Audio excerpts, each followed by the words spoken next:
गहराइयाँ या बधाई दो किस फिल्म की कहानी है दिल छूने वाली। हेलो फ्रेंड्स, आप देख रहे हैं बॉलीग्राफ स्टूडियोज में सोनिका जाल। दोस्तों, गहराइयाँ और बधाई दो रिलीज हो चुकी है। बात करें गहराइयाँ की तो इसमें दीपिका पादुकोण, सिद्धांत चतुर्वेदी, अनन्या पांडे, धैर्य कारवा, नसीरुद्दीन शाह और रजत कपूर मौजूद है। शांति प्रिया अब अलीशा होना चाहती है। बशीर बद्र के पैमाने से देखें तो उसकी आंखों में धूल भरी है और लिपट कर रोने के लिए उसे एक सूखे पेड़ की तलाश है। अच्छा होना दुनिया में आसान नहीं होता। आपके साथ रहने वाला जब घर का कचरा तक सही जगह ना पहुंच पाए तो फिर मन में एक हुक सी उठती है। दिल बार बार सवाल पूछता है पर चेहरा मुस्कुराता रहता है। बशीर बद्र की इसी गजल के शेर की तरह मैंने दरिया से सीखी है पानी की पर्दादारी, ऊपर ऊपर हंसते रहना, गहराई में रो लेना। दीपिका पादुकोण की नई फिल्म गहराइयाँ देखते समय पता नहीं चलता कि दीपिका ही अलीशा है और अलीशा ही दीपिका है। दीपिका पादुकोण 36 साल की हो चुकी हैं। फिल्म में उनके साथ हैं 31 साल के धैर्य करवा, 28 साल के सिद्धांत चतुर्वेदी और 23 साल के अनन्या पांडे।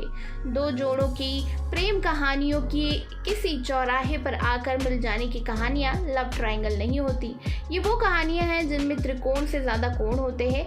महेश भट्ट से लेकर विनोद पांडे और यश चोपड़ा तक इस प्रेम के चतुष्कोणों के आकारों को समझते हैं और पूरी कोशिश की है कि इनकी भुजाएं और भी ज़्यादा बना दी जाए। वो तो आसमान समेटना चाहती है, टूट कर किसी से प्यार करना चाहती है, बिना ये जाने कि बाहों में जो है उसकी धड़कन कहीं और है और इरादा भी कोई नेक नहीं है। अंग्रेजी की करोड़ों बार दोहराई जा चुकी कहावत को हर ऐसे मौके पर उछाला जाता है कि युद्ध और प्रेम में सब जायज़ है, लेकिन कहने वाले को भी पता है कि ये सिर्फ एक बहाना है उन जज्बात को धोकर सफ़ेद करने का जिनकी शुरुआत ही स्याह रंग से हुई है। यहाँ रिश्तों का ये कालापन एक योग प्रशिक्षक और एक लेखक की अटक अटक कर आगे बढ़ती दोस्ती में दिखता है।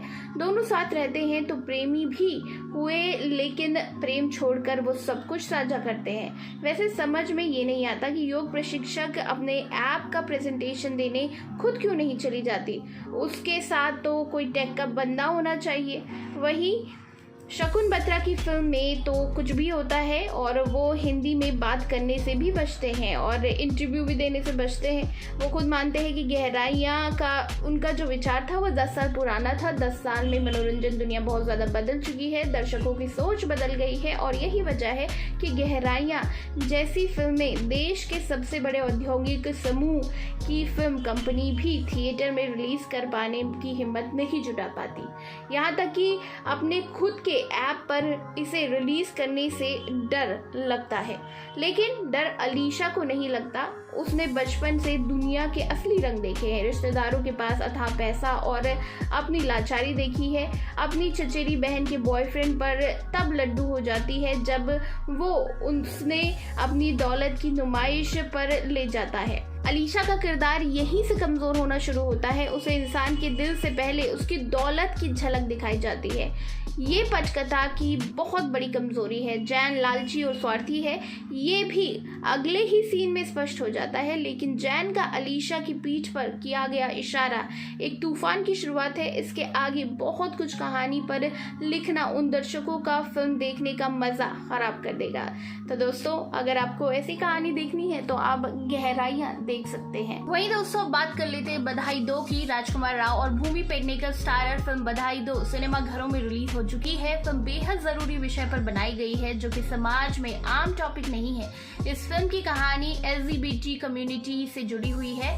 फिल्म के ट्रेलर से साफ हो गया था कि फिल्म की कहानी किस ओर इशारा कर रही है। ये साधारण फिल्म नहीं लग रही थी। फिल्म में राजकुमार राव एक गे की भूमिका में है तो वहीं भूमि पेडनेकर एक लेस्बियन बनी है।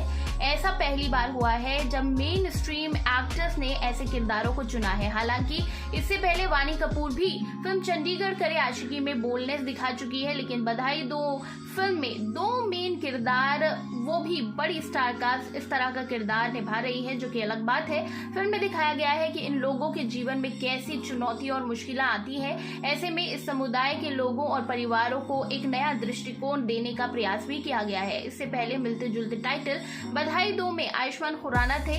इस फिल्म ने पुरानी सोच बदलने में काफी अहम भूमिका निभाई। वहीं अब बधाई दो भी एक ऐसी ही उम्मीद के साथ आई है। भूमि पेडनेकर फिल्म में सुमी का किरदार निभा रही है। वहीं राजकुमार राव शार्दुल के रोल में है। शार्दुल और सुमी दोनों ही समलैंगिक है, दोनों उत्तराखंड से है। उनका परिवार उनके बारे में नहीं जानता कि वो समलैंगिक है। सुमी बतौर पीटी टीचर काम करती है और वही शार्दुल एक हट्टा कट्टा नौजवान है जो पुलिस में भर्ती है। अब कहानी में मोड़ तब आता है जब उनका परिवार उनकी शादी के बारे में सोचता है। परिवार दोनों पर ही शादी का प्रेशर बनाता है। ऐसे में शार्दुल को जो लड़की दिखाई जाती है उसके बारे में उसे पता चलता है कि वो उसकी जैसी ही है और उसे समझेगी। वो सुमी से बात करता है और अपनी हकीकत को बयां करता है। ऐसे में दोनों के बीच एक समझौता होता है जिसके बाद दोनों की शादी हो जाती है। अब सारी दिक्कतें यहीं से शुरू होती है। असल में दोनों को लगता है कि शादी सामाजिक रूप से उनके लिए एक सुरक्षा कवच का काम करेगा।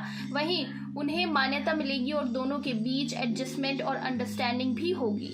लेकिन मामला यहाँ पलट जाता है। शादी के चक्कर में फंसने के बाद अब परिवार उन पर बच्चा पैदा करने का प्रेशर बनाता है।